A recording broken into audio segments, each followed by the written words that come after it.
오늘도 하나님께 주시는 말씀의 은혜가 우리 모두에게 임하기를 소원합니다. 한 여자 집사님이 너무나도 삶 속에서 괴롭고 또 병마와 싸우면서 괴로움을 겪으면서 하나님이 참으로 나를 사랑하시는가, 혹시 나를 잊어버리신 건 아닌가 하는 그런 의문을 가지게 되었습니다. 기도하며 제발 좀 이 고통이 지나가게 해달라고 그렇게 했는데 거기에 대한 응답이 없이 계속 지속되니까 그런 마음, 우리도 들 때가 있죠. 하나님이 사랑하시는가, 혹시 나를 잊어버린 것은 아닌가, 아닌 걸 알면서도 그런 의문을 가지게 되었습니다. 어느 날 그 집사님이 포도원 옆을 지나가고 있는데 포도밭은 늦여름에 햇빛을 받아서 아름답게 그렇게 빛나게 있었습니다. 그 모습을 상상하면 포도나무의 그 어떤 포도의 탐스러움이 느껴지죠. 그런데 포도나무마다 많은 잎사귀가 있고 무성했지만 열매가 하나도 없었습니다. 그를 이상히 여겨 이렇게 보고 있을 때 그때 하늘에서 포도원 농부의 음성이 내적 음성으로 그에게 들렸습니다.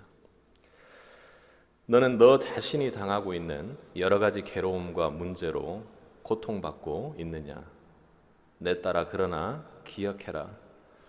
포도원 주인이 경작을 멈추고 가지치기와 손질을 그만두는 것은 그가 바로 포도원을 포기했기 때문이란다. 그가 포도나무로부터 아무것도 기대하지 않을 때 그렇게 한단다. 너는 내가 너와 너의 인생에 대한 가지치기를 그만두기를 원하느냐?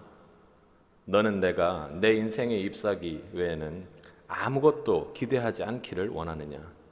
만일 그렇다면 나는 너를 향한 경작을 그만두고 가지치기를 그만두겠다. 이 말을 들은 그녀는 뺨을 타고 흘러내리는 뜨거운 눈물을 닦으며 위를 올려다보고 주님께 기도했습니다. 그녀는 그렇게 주님의 뜻을 이해할 수 있게 되었던 거죠. 여러분, 혹시 고난 중에 계신가요? 고난은 유익이라고, 또 그리고 고난은 변장된 축복이라는 말을 여러분 많이 듣습니다. 그런데 실제로 여러분 그 말을 믿으십니까? 그걸 설령 믿는다고 해도 솔직히 고난이라는 거 오라고, 유익이라고, 오십시오 하고 두 팔 벌려 기대하고 있는 분은 없을 겁니다. 우리가 그 고난의 열매는 알면서도 우리는 고난이 다가오는 그 순간을 외면하고 또 그리고 할 수 있다면, 또 다른 사람들이 보지 않는다면 아주 처참하게 몸을 돌리고 피하게 마련입니다. 그리고는 고난이 지나가게 해주세요 하며 그렇게 간절하게 매달리게 되죠. 여러분이 오늘 고난 중에 있다면 어떤 고난의 형태든 하나님께서 오늘 말씀을 통해 여러분을 위로하려고 하십니다. 그리고 우리 인생길에 고난에서 넘어지는 그 순간 오늘 말씀이 여러분에게 큰 교훈이 되길 원합니다. 오늘 베드로 사도는 우리 모두에게 그 말세 지말의 고난, 극심한 그 고난 가운데 그리스도인으로서, 성도로서 어떻게 우리가 자세를 취해야 하는지를 또 구체적으로 본인의 어떤 실천적인 그 신앙 안에서 권면하고 있습니다. 어떻게 권면하고 있습니까? 먼저 첫 번째로 우리 그리스도인은 그 고난 중에 그리스도의 고난에 동참함으로 즐거워하라고 그렇게 이야기를 하고 있습니다. 오늘 본문 12절에서 베드로 사도는 사랑하는 자들아, 이렇게 그 사랑으로 천국 나그네들을 향해 이름을 부르며 다시 핍박받는 나그네들에게 새로운 권면을 시작하고 있습니다. 우리 12절을 함께 읽어보겠습니다. 함께 읽겠습니다. 사랑하는 자들아, 너희를 시련하려고 오는 불시험을 이상한 일 당하는 것 같이 이상히 여기지 말고, 너희를 시련하려고 오는 불시험, 이렇게 본문은 이야기하죠. 본절에서 그리스도인들에게 다가오는 시련을 어떻게 해요? 불시험으로 이렇게 묘사합니다. 우리는 불이라는 것에 이렇게 좀 표면적으로 집중해서 말씀을 잘 기억하고 있을 것입니다. 우리 시련이 불시험으로 또 묘사되고 또 그리고 여기 오는이라고 표현된 것은 그 시제를 보면 현재 분사형입니다. 그러니까 수신자들이 이미 이 고난, 이 핍박받는 이 고난을 경험했고 그리고 지금 현재 경험하고 있으며 그 고난이 계속 미래에도 지속될 것이라고 그렇게 이야기하고 있는 것입니다. 여러분은 베드로의 이 말을 들었을 때 어땠을까요? 이런 불시험이 여러분에게 계속 다가오고 있고 그리고 올 것이라고 이야기하면서 사랑하는 자들아 이렇게 얘기하는 베드로에게 말입니다. 당시 로마의 핍박을 생각해 보면 아마 우리 입장에서는 도저히 견디기 힘들 것입니다. 저도 무엇을 견딜 수 있다고 이렇게 자신 있게 이야기할 수 없을 뿐더러 오히려 마음속에 솔직한 심정으로는 견딜 수 없을 것이라고 표현하는 것이 더 정확할 것입니다. 그런데 베드로는 좀 잔인한 것인지 오늘 급식한 고난받는 것을 뭐라고 본문에 이야기합니까? 이상한 일 당하는 것 같이 이상히 여기지 말고 이렇게 이야기합니다. 여기서 이상한 일을 당한다라는 것은 실제적인 어떤 박해에 의해서 사람을 마비시키고 모든 것을 끊어버릴 정도의 충격을 말합니다. 그만큼 그 고난이 고통스러웠고 아주 극심했다라는 것을 말하지만 베드로 사도는 그렇게 여기지 말라고 이야기를 하는 것입니다. 그렇다면 그냥 필연적으로 그리스도인들은 그 고난을 그냥 받고 온몸으로 흡수해서 받아야 한다고 그렇게 권면하는 것입니까? 그것은 아닌 것 같습니다. 오늘 시련하고라는 그 시련에 집중해서 말을 보면 그 시련과 불시험의 시험은 어찌 보면 같은 말이라고 할 수 있습니다. 이것은 우리를 유혹하는 죄의 유혹을 말하는 것이 아니라 여러분이 아는 것처럼 시험, 테스트를 의미합니다. 이 시련 그리고 또 불시험이라고 이야기하는 불시련은 우리가 순수한 금속을 얻기 위해 재련하는 것처럼 그리스도인에게 주어지는 시련이 불같이 뜨겁고 너무나도 고통스러울 것이긴 하지만 그것은 그 끝은 우리를 단련하고 재련하기 위한 하나님의 뜻이 담겨 있다라는 것을 베드로 사도는 강조하고 있는 것입니다. 그러니까 우리의 성도의 삶을 마비시키고 끝을 내고 절단을 내는 그런 고난이 아니라고 이야기하는 것이죠. 13절을 한번 우리 함께 읽겠습니다. 오직 너희가 그리스도의 고난에 참여하는 것으로 즐거워하라. 이는 그의 영광을 나타내실 때에 너희로 즐거워하고 기뻐하게 하려 함이라. 아멘. 오늘 본문 베드로 사도가 항상 그렇게 합니다. 여러분의 고통 아주 내가 디테일하게 잘 알고 있지만 그렇지만 이렇게 하라 하고 적극적으로 권면하죠. 오늘 본문은 더 나아가 오히려 즐거워하라고 적극적으로 고난을 대할 것을 권면합니다. 그 이유가 무엇이죠? 그 시련은 하나님께서 우리 나그네 길을 위해 허락하신 것으로 그리스도의 고난의 동참을 통해 하나님께서 기쁨과 영광에 참여케 하게 하실 것이기 때문입니다. 여러분 어렵더라도 오히려 여러분 고난 앞에 고난 중에 더 기뻐할 수 있기를 축복합니다. 고난을 당하는 것은 힘들고 어려운 일이지만 그리스도의 이름을 위한 것이라면 그것은 우리 인생길에 분명 하나님께서 준비하신 가치가 있는 의미 있는 일이라는 것을 믿을 수 있기를 바랍니다. 여러분 우리가 지금 애매히 고난을 받는다면 그리스도가 십자가의 고난을 겪을 때와 같이 그리스도의 고난에 함께 참여하는 것입니다. 그것이 하나님과 함께 기뻐하고 즐거워하게 될 영광의 자리를 보장해 준다는 것 여러분 믿고 계십니까? 이것이 만약 여러분 삶의 어려움을 겪을 때 여러분 주님의 십자가의 고난을 직접 묵상해 보십시오. 거기에 놀랍게도 우리가 상상하기 힘든 기쁨의 지혜가 있습니다. 그 묵상 속에서 고난받은 주의 모습 가운데 우리는 주의 그 사랑을 알게 됩니다. 고난받는 그 과정에 우리는 십자가를 묵상함으로 그 고난의 자리에 함께 뚜벅뚜벅 걷고 계신 주님을 깊이 만날 수 있게 되는 것이죠. 그때 우리가 느끼는 기쁨은 어떤 기쁨입니까? 도저히 어떤 것하고도 비교할 수 없는 기쁨이죠. 오늘 13절 하반을 보면 기뻐하게라고 이렇게 이야기합니다. 여기서 기뻐하게는 우리가 그냥 단순히 기분 좋아서 기뻐하게가 아니라 기쁨을 이기지 못하고 그 기쁨 때문에 도저히 아무것도 할 수 없을 정도로 어찌할 바를 몰라 하는 그 기쁨을 누리게 된다라는 것입니다. 그러니까 그 기쁨은 이 세상에서 당하고 있는 핍박과 고난이 아무리 클지라도 우리가 그 기쁨 때문에 그 모든 것을 잊고 기쁨 앞에 즐거워하게 된다는 것을 말합니다. 주님의 십자가 앞에 여러분 더 큰 기쁨으로 살 수 있는 힘을 주님께서 주실 것입니다. 여러분 이 기쁨을 누리고 계신지요? 여러분은 어떤 모습을 살고 있습니까? 고난 중에 여러분 즐거워하고 계신지요? 저 또한 그것이 쉽지 않다라는 것 여러분 알고 있고 실제로도 그렇습니다. 우리가 어떻게 이 불시험 속에서도 이상히 여기지 않고 기뻐할 수 있는 이유가 있는 것입니까? 우리 오늘 4장 14절을 함께 읽어보도록 하겠습니다. 너희가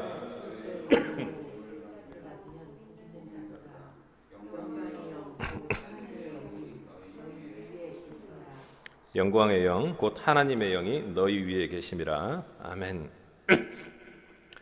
그리스도인들이 그리스도의 이름으로 인해서 고난을 당하고 욕을 받는 것은 그리스도께서 지상 생활에서 당하신 고난에 동참하는 것입니다. 이것이 물론 그리스도의 속죄 사역에 동참한다라는 의미는 아니죠. 분명 영광의 영 곧 하나님의 영이 너희 위에 계심이라 이렇게 말하고 있습니다. 본문은 그리스도의 이름으로 고난을 당하는 자들이 즐거워할 이유가 무엇이라고 이야기하는 것입니까? 우리가 고난당하고 그 고난 속에서도 주님을 붙잡고 있을 때 그 자리에 반드시 하나님의 영, 성령이 임한다고 알려주고 있습니다.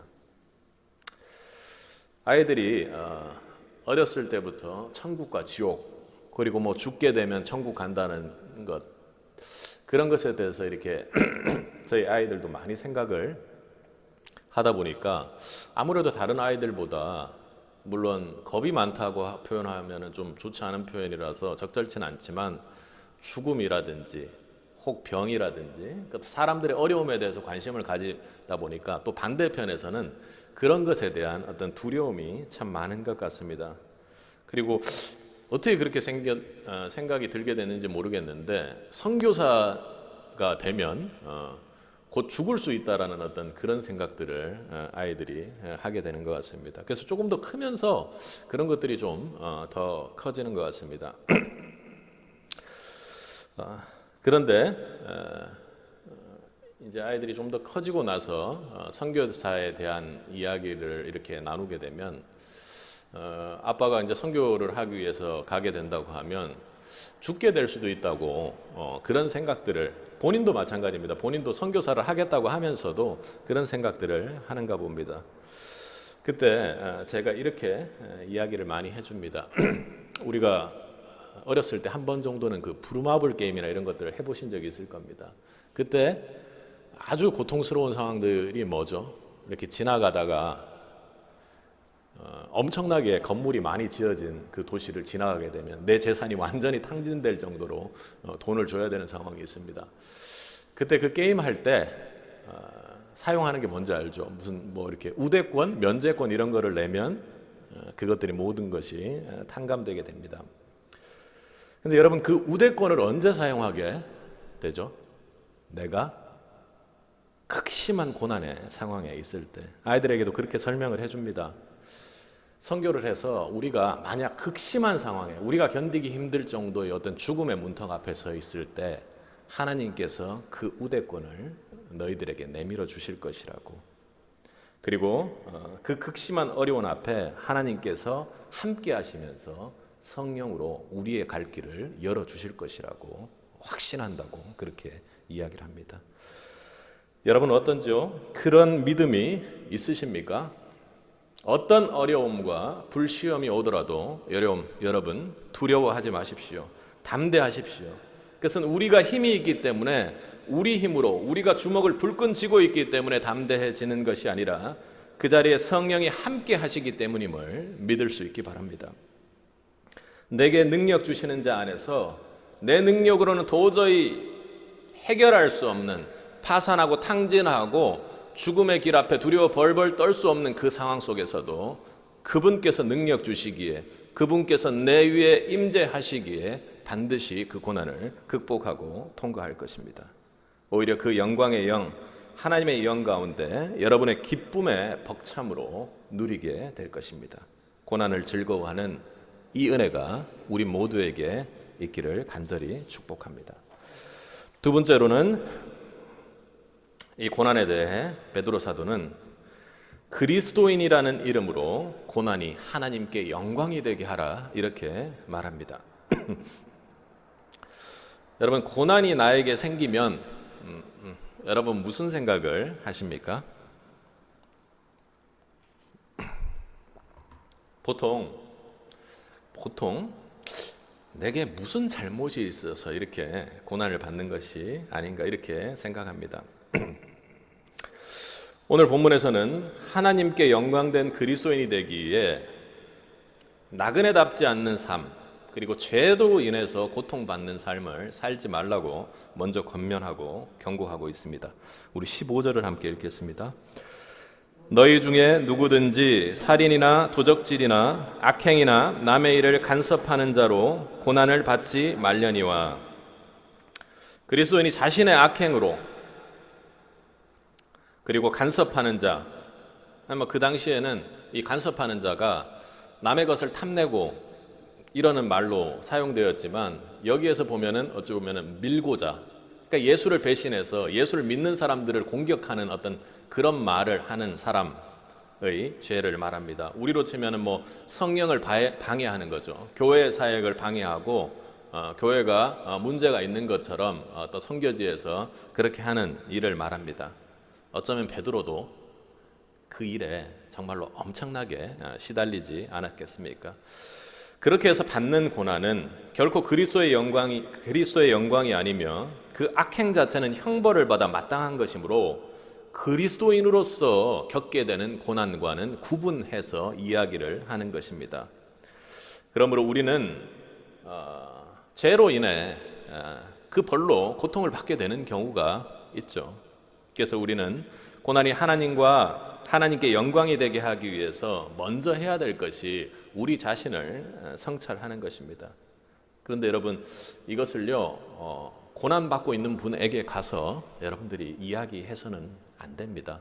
기도를 해주는 것이지, 욥의 친구들처럼 네가 이렇게 고난을 받는데 분명히 하나님의 뜻이 있으니 네가 회개하고 잘못된 부분들을 회개하라는 이야기는 그분을 도저히 하나님께로 다가올 수 없게 하는 것이고, 주님께서도 그렇게 하시지 않았기 때문에 여러분들이 해야 될 범위를 벗어난다는 거 기억하시기 바랍니다. 자, 우리 16절을 한번 읽어보겠습니다.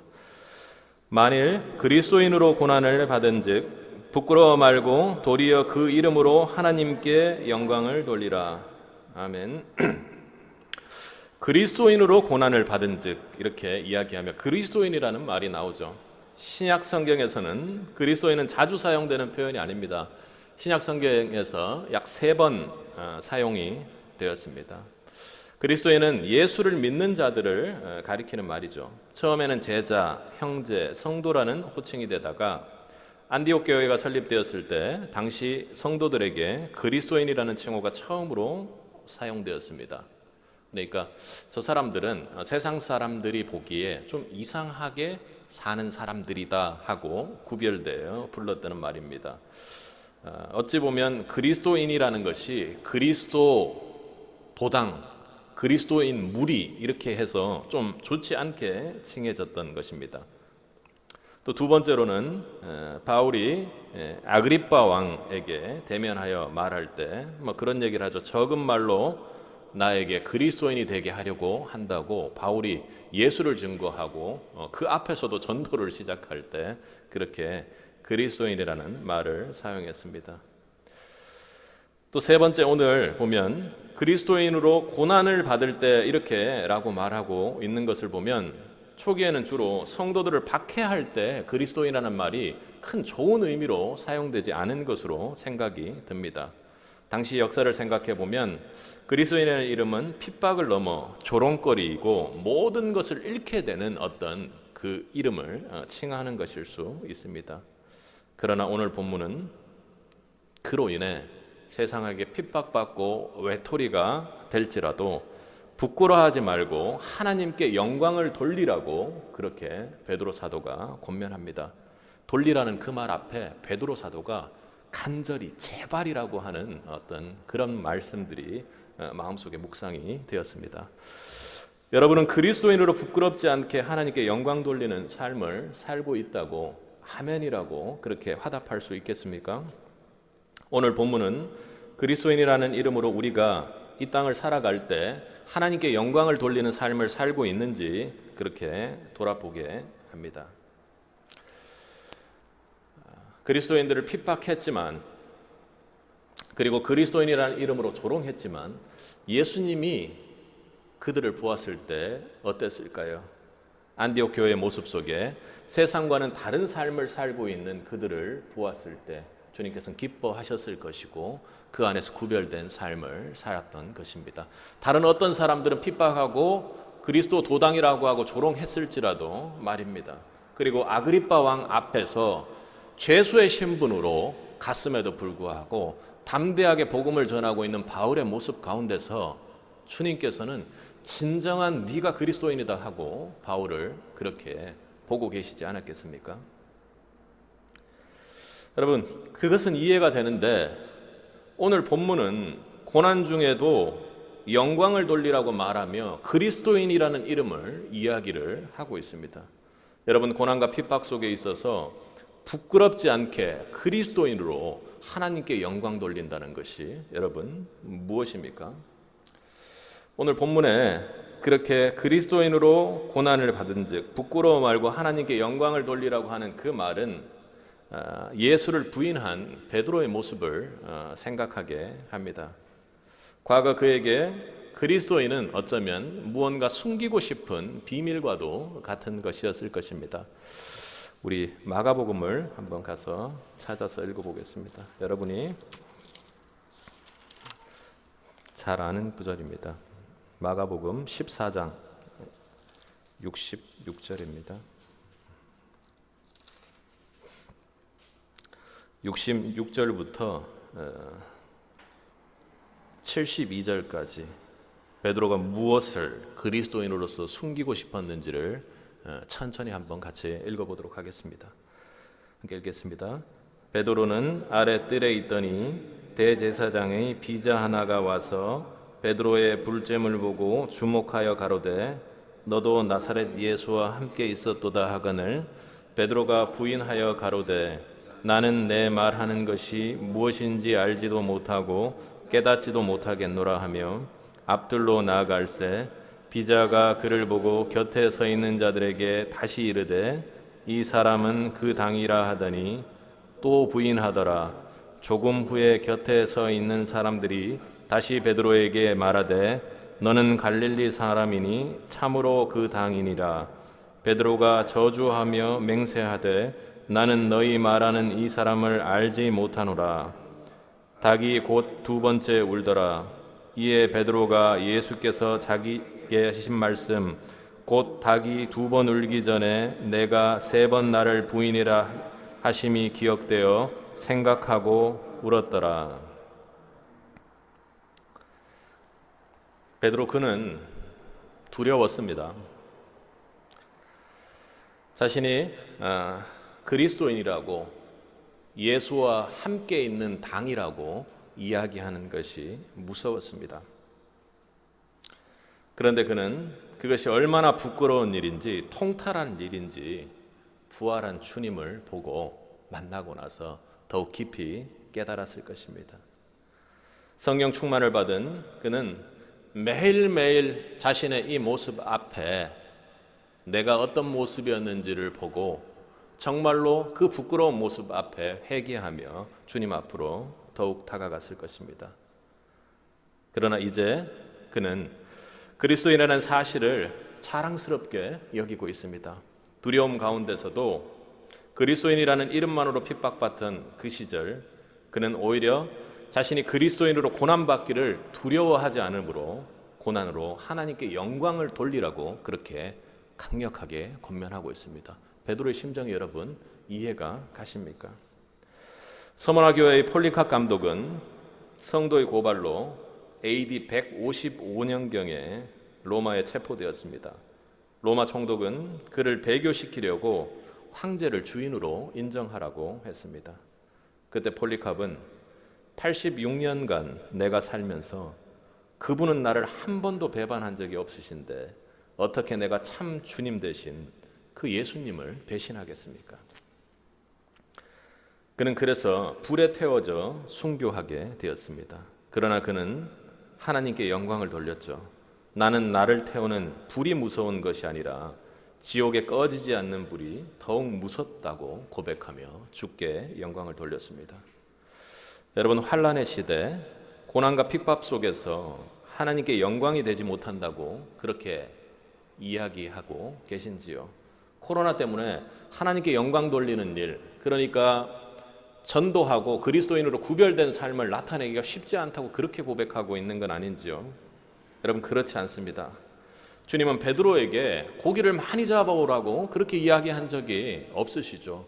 그리고 우리에게도 마찬가지입니다. 무언가를 잘해서 너의 모습이 너무나도 아름다워서 무언가를 해주시는 분이 아닌 것이죠.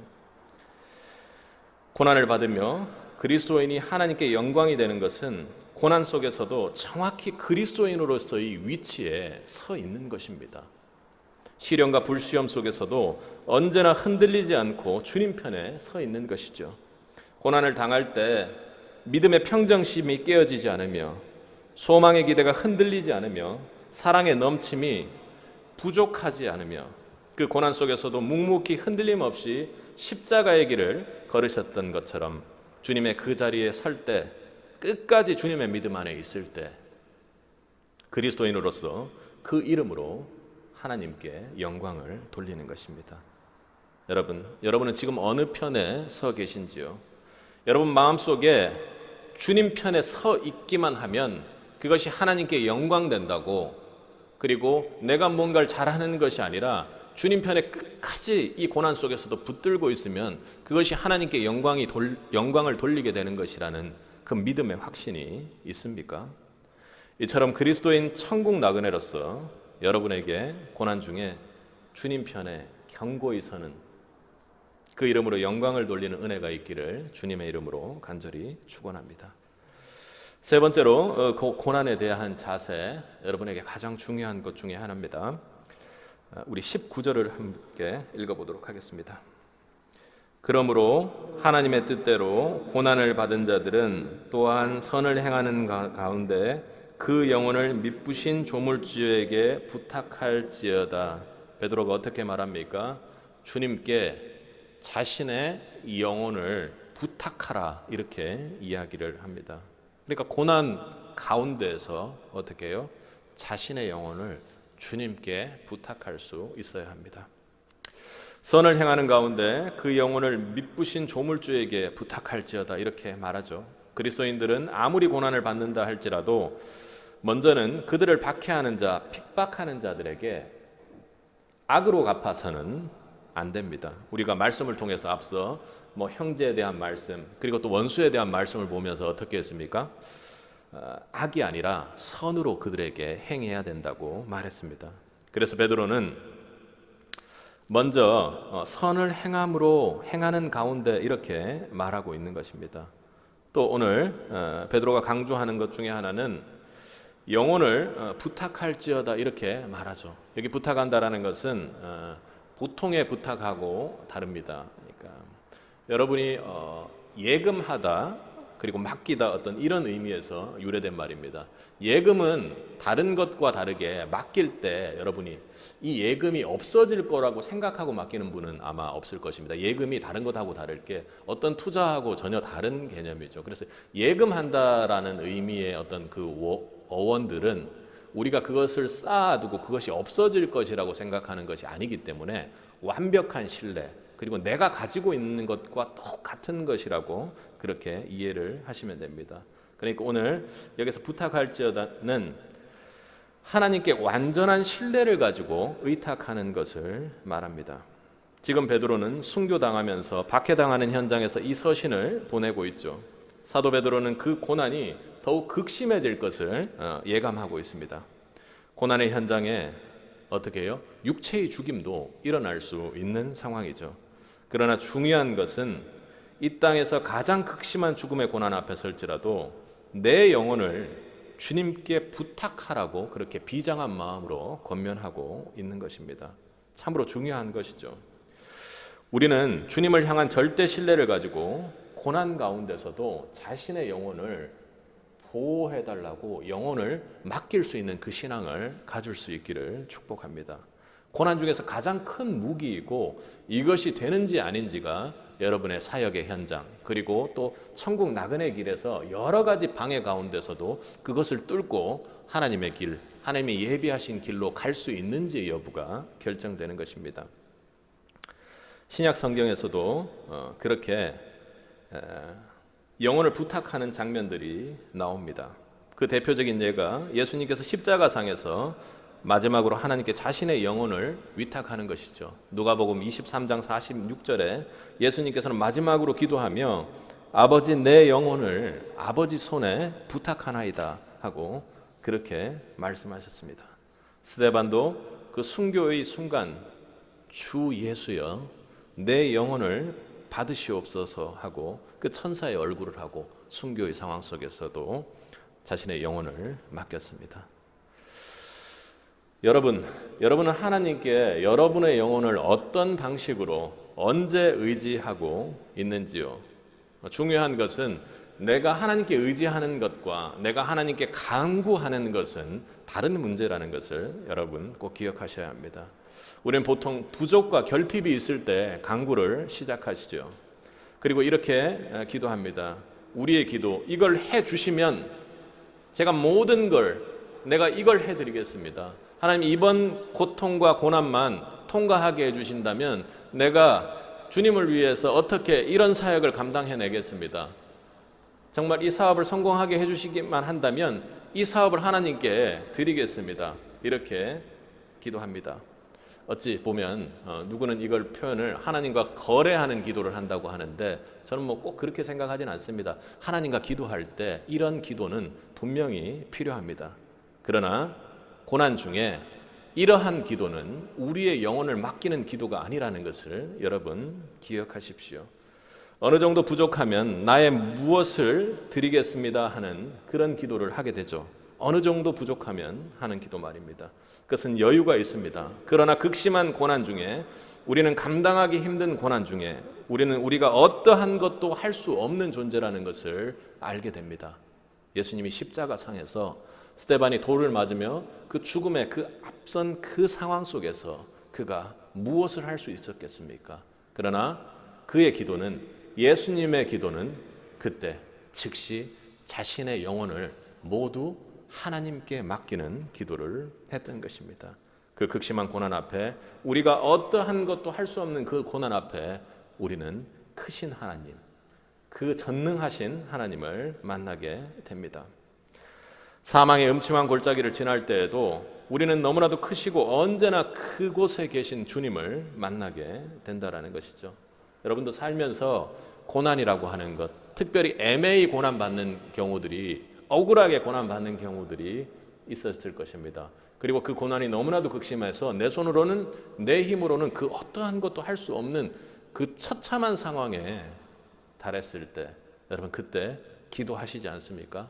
이 고난을 벗어나게 해달라는 그런 기도조차도 나올 수 없는 그 상황 속에서 우리는 정말로 크신 하나님, 내가 완전히 연약해서 바닥에 엎드려져서 정말 진흙과도 같고 점과 같은 존재가 되어 있을 때 그 나를 향해 나를 온통 덮고 있는 그 크신 하나님을 만나게 되는 것이죠. 베드로도 그러지 않았겠습니까? 주님, 저희의 왕이 되게 주세요. 그렇게 제가 옆에서 주님을 보좌하겠습니다. 주님이 왕이 되시면요, 저는 정말로 주님을 죽을 때까지 따라갈 겁니다. 제가 옆에서 주님께 큰 힘이 되겠습니다. 주님을 괴롭히는 사람들 제가 제 칼로 다 모두 베어버리겠습니다 하고 그렇게 이야기하지 않았겠습니까? 그러나 베드로 어땠습니까? 그는 철저히 실패하고 바닥으로 마음적으로도 떨어졌습니다. 그러나 주님은 베드로에게 오셔서 사랑하냐고 물으셨습니다. 아무것도 원치 않으셨죠. 그냥 사랑하냐고만 물으셨습니다. 베드로는 그 사랑 앞에 자신이 자신의 영혼을 전적으로 그분께 맡기지 못했다라는 것을 깨닫게 되었을 것입니다. 전적으로 그분을 사랑하지 못했다는 것을 말입니다. 여러분, 예수님 그분은 오늘 베드로가 미쁘신 조물주라고 표현하는 것처럼 언제나 쉬지 않고 신실하게 우리를 사랑하고 계십니다. 고난 중에 만나는 주님의 그 신실하신 미쁘심은 그분의 쉬지 않는 일방적인 사랑을 우리가 경험하는 것입니다. 푸른 초장에서도 사망의 음침한 골짜기에서도 우리가 무언가를 주님께 드리길 주님은 요구하지 않으십니다. 바보처럼 묵묵하게 그 곁에 서서 신실하게 우리를 사랑하고 계시죠.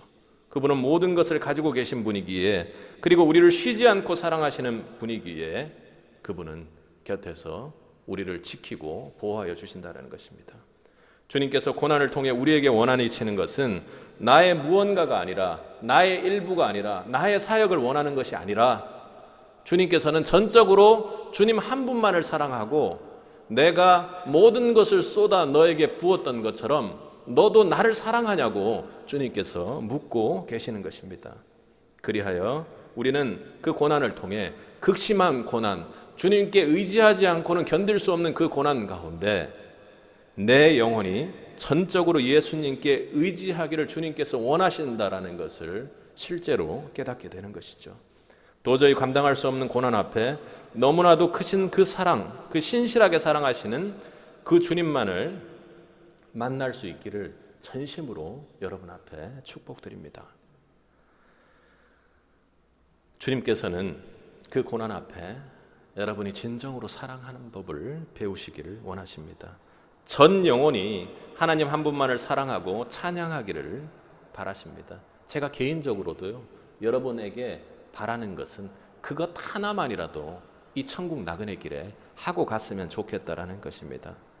여러분 영혼이 전적으로 하나님 한 분께만 위탁하길 여러분 모두에게 주의 이름으로 부탁합니다. 베드로의 오늘 고백도 여전히 그렇죠. 이 영혼을 미쁘신 조물주에게 부탁할지어다. 아멘. 앤드류 머레이의 나를 허물고 주님을 세우는 삶이라는 책에 다음과 같은 이야기가 나옵니다. 남아프리카 오지로 장거리 여행을 떠난 그 남편을 둔 아내가 있었습니다. 남편은 우체국도 없는 곳에 가서 몇 달을 머물고 있었습니다. 그러던 어느 날 그 아내는 크고 잔인한 아프리카 원주민 한 사람이 자기 집을 향해 오고 있는 것을 보게 되었습니다. 어땠을까요? 깜짝 놀라서 정말 자신이 공격받는 거라고 그렇게 생각했을 수 있겠죠. 그는 얼굴이 사납게 생겼고 손에는 창과 방패를 들고 있었습니다. 그리고 그의 손에는 뭔가 싼 신문지도 있었던 것이죠. 그녀는 깜짝 놀라 집 안으로 달려가 모든 문을 잠궜습니다. 그러나 원주민은 그녀의 집으로 와서 뭐라고 알 수 없는 말을 하면서 문을 쾅쾅 두드리며 문을 열어달라고 하고 주변을 계속 서성거렸습니다. 왜 그랬을까요? 그런데 알고 보니 그는 자신의 남편이 보낸 사람으로 남편의 소식을 전달하기 위해 한 달을 걸어서 그렇게 온 사람이었습니다. 그리고 그가 들고 있었던 신문지 속에서는 무엇인고 보니 남편의 편지가 들어있었던 것이죠. 그녀는 남편의 편지를 받고서 얼마나 기뻐했는지 모릅니다. 그리고 다시 몇 주가 지났습니다. 그녀는 이제 흉하게 생긴 그 원주민을 손꼽아 기다리게 되었습니다. 그는 사랑하는 남편으로부터 그 사랑의 메시지가 담긴 것을 가져오는 그 배달부, 우체부였기 때문이죠. 여러분, 크리스찬이라고 고난은 피하고 싶다고 피해지는 것이 아니죠. 여러분, 고난과 시련이 비록 사납고 험악한 모습이고 손에 창에 들고 오는 그 여러분을 위협하는 모습일지라도 예수님이 여러분에게 보내신 우체부이고 배달부라면 여러분 그 사실을 믿으시겠습니까? 고난이 말입니다. 그리고 고난 앞에 담대히 나서겠냐고 여러분에게 다시 한번 묻습니다. 여러분, 오늘 주님은 고난이 나의 그리스도, 된 표시이고 나의 고난은 그리스도와 함께 그 길을 걸어가고 있는 의미라고 우리를 격려하시고 또 주님의 이름으로 위로하고 계십니다. 고난 당할 때 영광의 영이신 성령께서 임재하셔서 이로 인해 우리 천국 나그네 길에 우리 전부를 들여 하나님을 사랑하고 우리 전용을 하나님께 맡기는 것을 알아가게 됩니다.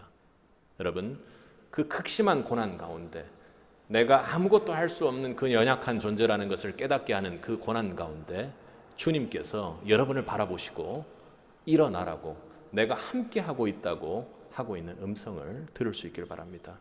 그것이 고난과 환난의 시대 여러분 신앙의 실력이고 주님께 영광이 될 것입니다. 그 은혜가 우리 모두에게 있길, 그리하여 고난을 극복하고 주님과 함께 더욱하는 삶을 살길 주님의 이름으로 간절히 축원합니다. 함께 기도하겠습니다.